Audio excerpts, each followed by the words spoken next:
Eu quero colocar para você dois pontos fundamentais que devem estar presentes em épocas de crise. As crises, problemas, dificuldades, perseguições nunca foram estranhas ao cristianismo.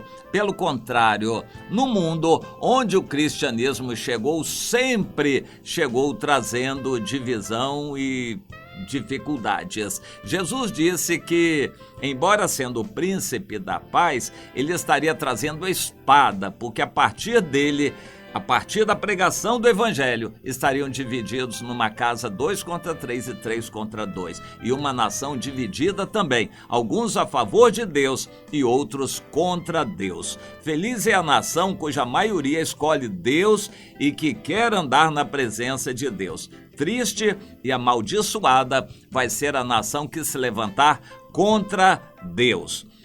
Bom, durante o decorrer da história, a maioria das nações tem se levantado contra Deus, principalmente quando o evangelho chega.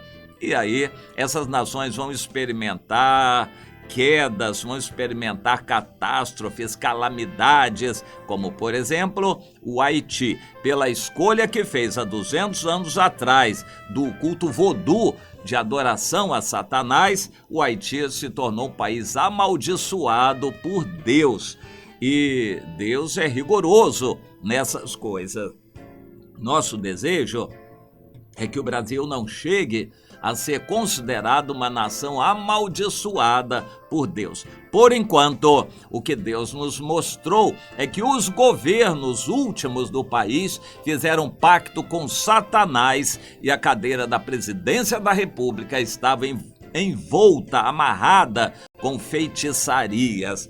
Por causa disto, todos os males que estão vindo e virão sobre o Brasil.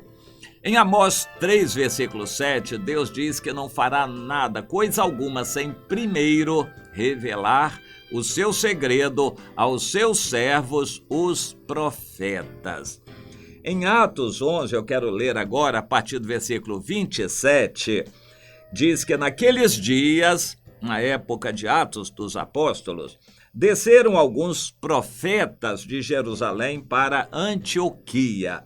E apresentando-se um deles, não era só um, eram vários, os outros concordaram e confirmaram a profecia. Mas um deles, chamado Ágabo, dava a entender pelo Espírito Santo que estava para vir grande fome sobre todo o mundo. Essa fome veio nos dias do imperador Cláudio. Os discípulos, cada um, conforme as suas posses, resolveram enviar socorro aos irmãos que moravam na Judéia. O que eles de fato fizeram, enviando as contribuições por intermédio de Barnabé e de Saulo. Bem, este é um ponto. No meio de crise, o povo de Deus pratica a solidariedade. Quem tem mais tem que dar para suprir a necessidade e carência do que tem menos. A gente entende até porque Deus permite ou Deus aciona crises tão grandes para que o povo dele tenha oportunidades de praticar o amor. Há muitas razões pelas quais a dor e os problemas vêm sobre o Brasil. Mas uma dessas razões, a permissão de Deus, é para que o povo de Deus tenha oportunidade de praticar o amor mútuo, a solidariedade. Aqueles que têm mais vão ajudar os que têm menos. Quem me ouve e me conhece sabe da revolta que eu tenho contra a massificação e a construção de grandes templos. A construção de grandes templos é um mal, uma maldição no meio do povo de Deus, porque para construir um grande templo, gasta-se muito mais que para construir 10 templos pequenos. O evangelho, ao invés de se espalhar, vai se concentrar num grande templo, uma grande massa reunida ali no nome do Senhor estará na maioria passiva. Eles estarão assistindo uma reunião onde poucos líderes se apresentarão. E isso é um convite à vaidade, é um convite à passividade dos crentes. Em geral, crente de igreja grande, na maioria, é parado, eles só assistem, eles não são cristãos na atuação, eles não salgam o mundo ao seu redor, eles não sabem evangelizar, eles só sabem assistir os shows religiosos chamados de cultos ali nessas grandes igrejas. Pois é, a quantia investida para fazer funcionar uma grande igreja é uma enormidade. E as grandes igrejas só existem à custa das pequenas. Ao invés de investir grande soma de capital em grandes igrejas, deveria distribuir isso para o evangelho se espalhar. Ao invés de um culto só, haveria 10 outros em 10 templos espalhados. Você entende isto? Ao invés de ter 1000 pessoas reunidas num templo, seria melhor que tivesse 10 templos espalhados com 100 pessoas cada uma. Melhor ainda que tivesse 100 casas reunidas e 10 pessoas em cada casa. Seria muito melhor para o evangelho. A vaidade de líderes faz construir grandes catedrais, o que Deus nunca mandou fazer. Grandes templos e grandes catedrais sugam o dinheiro e os recursos do povo de Deus que deveriam ser usados para espalhar o evangelho. E a concentração do evangelho em grandes reuniões, em grandes templos e grandes igrejas, isto aí é contraproducente para o evangelho. É um atraso para o evangelho por muitas razões.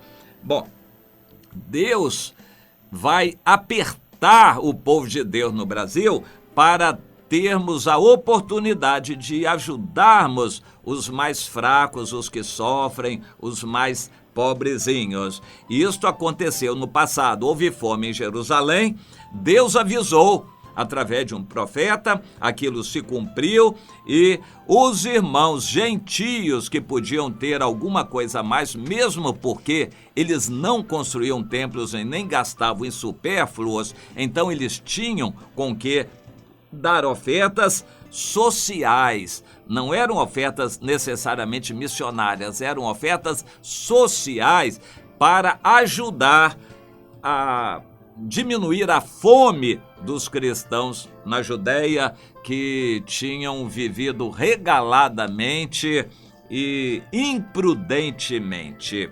Mas o amor fez com que o apóstolo Paulo levasse o desafio para outros contribuírem para suprir a fome dos que estavam na Judéia.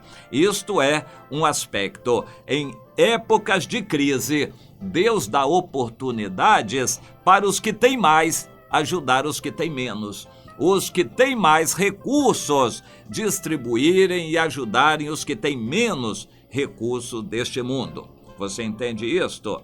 A dor não é de todo ruim à luz da vida eterna. A dor, a crise, a guerra, a calamidade, a convulsão social do país traz benefícios espirituais. Os cristãos vão sofrer, mas vão ser mais espirituais e abençoados por isso. Muitos deles vão morrer, mas vão morrer salvos no Senhor. Aleluia. Bem, mais adiante no capítulo 12 de Atos, nós encontramos que a perseguição não se fez por esperar. Os poderes humanos, o governo constituído começou a perseguir os cristãos e o rei Herodes matou o Tiago, irmão de João. E vendo que isso agradava aos judeus, prendeu a Pedro e estava para matar o apóstolo Pedro também.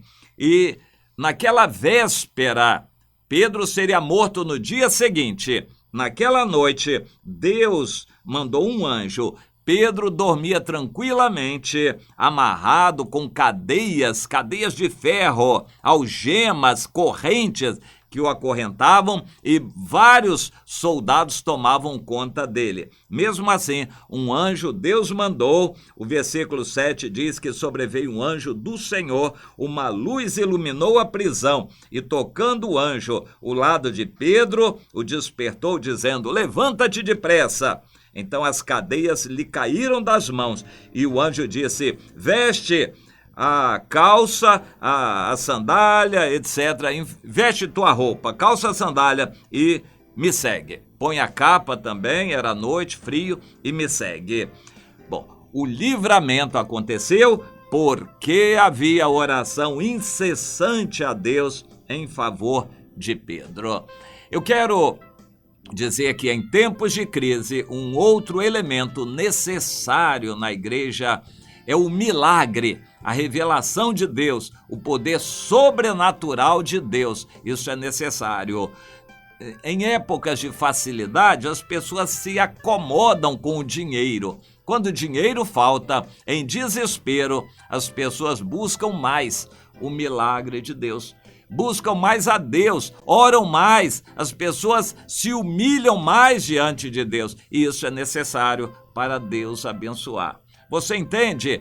Porque também Deus manda a dor, a calamidade e a convulsão social sobre o país é para que o povo de Deus dependa mais de Deus e haja oração incessante. Na ameaça de morte, de perseguição, de torturas e prisões, o povo de Deus se humilha e ora mais e busca mais a face do Senhor. Na África, como em vários outros países do mundo, os muçulmanos estão se levantando para assassinar os cristãos. Isso faz com que esses cristãos não se acomodem, se despertem cada vez mais e busquem mais o Senhor. E isto vai acontecer ao Brasil também. A dor, a perseguição, a calamidade, a convulsão social, tudo isso vai fazer com que o povo de Deus no Brasil ore mais e dependa mais de Deus e busque mais os milagres de Deus, porque nós vamos depender muito deles. Entenda isso, meu irmão e minha irmã.